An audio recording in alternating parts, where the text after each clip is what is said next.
Bonjour à tous et bienvenue sur Crypto Flash, la chaîne de l'actualité crypto, la suite du piratage de Bybit. Plein de choses passionnantes se sont passées. On va aussi parler de plein d'autres sujets, donc n'hésitez pas à rester jusqu'à la fin, à vous abonner si vous êtes nouveau sur la chaîne. Et on va commencer avec le cours des cryptos. On a un BTC à 95 000 $, moins 0,7%, un Ether, moins 4,6%, 2600 $. Le marché est en baisse aujourd'hui, vous pouvez le constater. Solana, 8,5% de baisse, Cardano, moins 6%. Ça chute fort ces dernières 24 heures. Alors, je vous rappelle aussi qu'il y a 10 € offerts sur Bitvavo et jusqu'au 28 février, donc jusqu'à la fin de la semaine, il y a un giveaway en partenariat avec eux, avec cette plateforme crypto partenaire de la chaîne. Il y a 200 € à gagner. La seule condition, c'est en fait de trader 200 € de volume sur la plateforme. Les frais sont extrêmement bas. Je vous dis sur les paires USDC, on est à 0,05%. Bref, de 200 € de volume, ça vous fait 10 centimes de frais. Et vous avez une chance de gagner 200 € dans la crypto de votre choix. Donc n'hésitez pas à vous inscrire, le lien est dans la description. Alors ensuite, le piratage de Bybit. On en a parlé, 1,4 milliard, 1,5 milliard selon les chiffres.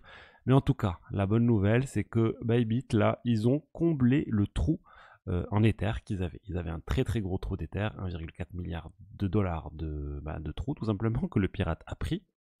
Et là, ils ont posté en disant, c'est bon, on a complètement comblé tout le trou associé au piratage et que maintenant, c'est bon, on a un pour un les fonds des clients.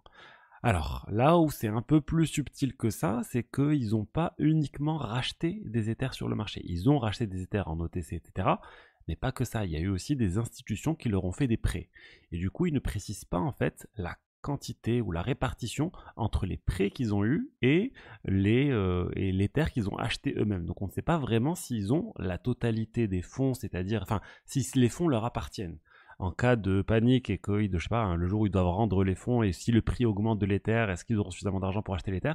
Ça aurait été mieux de dire on a racheté sur le marché 1,4 milliard. Ils auraient vraiment mis fin à toute discussion. Là, ils ont reçu des prêts. Ils ont dit d'ailleurs qu'ils ont reçu des prêts. Et du coup, on ne sait pas exactement quelle est cette répartition. Et du coup, en fait, même si on a le proof of reserve, le proof of reserve ne donne pas vraiment l'indication des dettes de la société. Donc là encore, c'est pas net, mais moi je vous l'ai déjà dit, je ne suis pas en train de vous dire que Bybit n'est pas du tout solvable.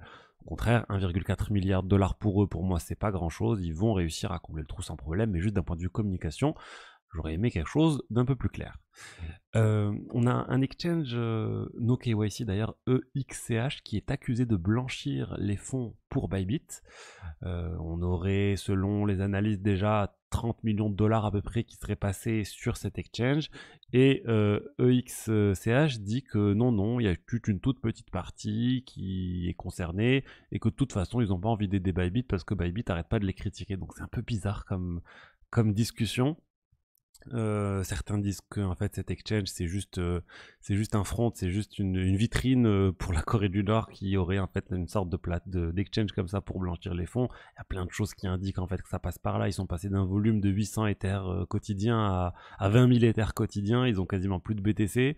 D'ailleurs les spécialistes elliptiques notamment disent que les fonds vont en fait petit à petit aller vers du BTC, vers des mixeurs BTC. C'est comme ça que ça fonctionne généralement avec ce type d'attaque, avec cet attaquant plutôt, Lazarus, la Corée du Nord, appelez-le comme vous voulez. Et aussi, ils ont offert une bounty, une récompense Bybit à toute personne qui leur permettrait de récupérer les fonds. Ils ont fait une récompense de 10% des fonds. Donc, c'est-à-dire si, je sais pas, il y a quelqu'un qui arrive à récupérer les 1,4 milliard, il va recevoir 140 millions de dollars de récompense. Et vous allez me dire, mais c'est n'importe quoi, enfin, c'est pas réaliste. Mais si, c'est complètement réaliste. Il y a déjà, en fait, une partie qui a été récupérée.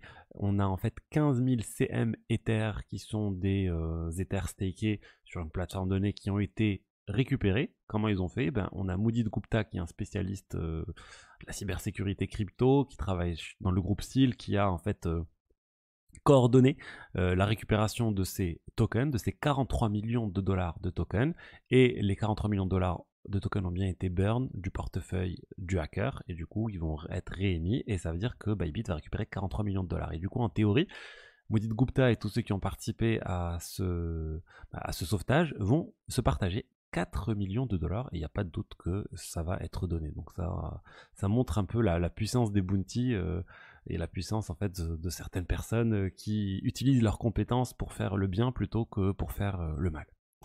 Ensuite, On a un autre piratage, ça s'enchaîne, hein. La néobanque Infini a eu 49 millions de dollars qui ont été volés, 49 millions d'USDC qui ont été volés. Et cette fois, en fait, je connaissais pas cette néobanque du tout. Mais ce qui est assez intéressant, c'est que les fonds sont restés. Regardez ce tweet de ZachXBT. Il nous dit que les fonds sont restés bloqués, enfin sont restés 40 minutes sur le wallet sans que Circle ne fasse rien. En fait, on a Tether, les émetteurs de l'USDT, qui sont très réactifs en cas de piratage. Ils n'hésitent pas à bloquer les fonds.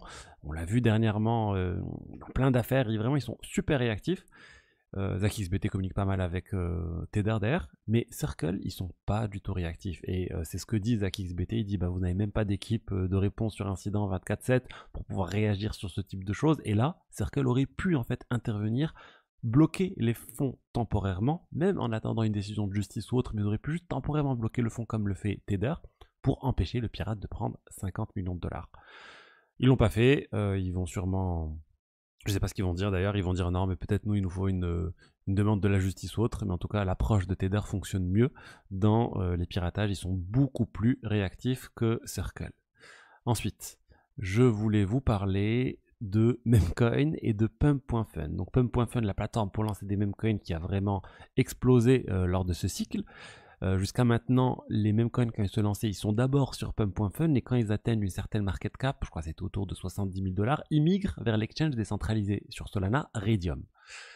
Ça veut dire que Pump.fun d'ailleurs ne touche plus aucun frais une fois que l'exchange migre sur Raydium.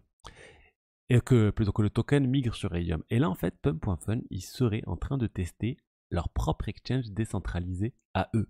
Il y a des URL de test qui a circulé, amm.pump.fun, il y a certains tokens qui sont déjà tradés là-bas, et du coup ça voudrait indiquer que, c'est en train d'indiquer que pump.fun vont petit à petit se passer de Raydium et faire migrer les tokens directement sur leur propre plateforme pour continuer tout simplement de prendre des frais et de gagner de l'argent avec les tokens qui migrent sur leur propre exchange décentralisé. Donc c'est une bonne nouvelle pour Pump.fun, c'est pas du tout une bonne nouvelle pour Raydium, et c'est pour ça qu'il perd 25%, là 33% même sur 24 heures.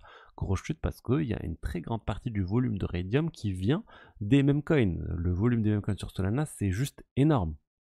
Et d'ailleurs, en parlant de memcoins, on a Kanye West qui va bientôt sortir son memcoin, et là c'est juste n'importe quoi. Ça devrait s'appeler Swasticoin, donc en référence à croix gammée.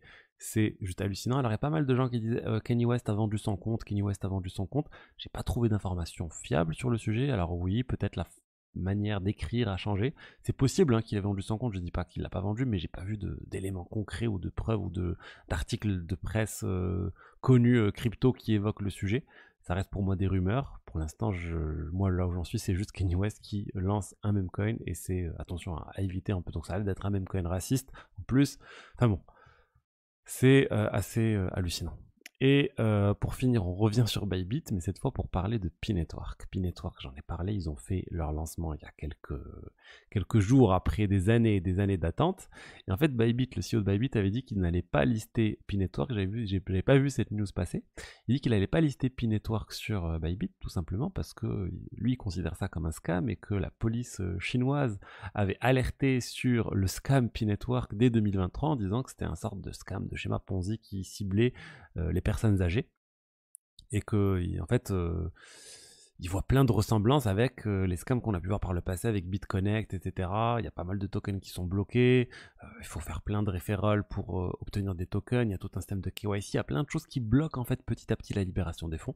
Enfin bon, moi c'est un certain nombre de choses comme ça qui m'ont poussé à rester loin de P-Network, honnêtement. Là, la valorisation est énorme. Encore une fois, on aura 100 milliards de tokens de supply maximum, et on a un token qui vaut 1,5 $. Donc ça fait une FDV de 150 milliards de dollars. Je ne sais pas si vous vous rendez compte, c'est juste énorme. Une FDV de ce type, c'est plus que la market cap actuelle de XRP, c'est la moitié de la market cap de l'Ether, c'est assez hallucinant. Mais bon, bravo à tous ceux qui ont obtenu des tokens. Je sais qu'il y a pas mal de personnes qui ont obtenu 1000, 500, 2000 $ de tokens et qui ont pu les vendre. Donc c'est déjà une bonne chose, et bravo à vous. Voilà ce que je voulais vous dire aujourd'hui sur les diverses actualités crypto. J'espère que le contenu vous a plu. Si c'est le cas, n'hésitez pas à liker, commenter, vous abonner. Et je vous dis à demain pour une autre vidéo. Allez, au revoir, ciao, ciao.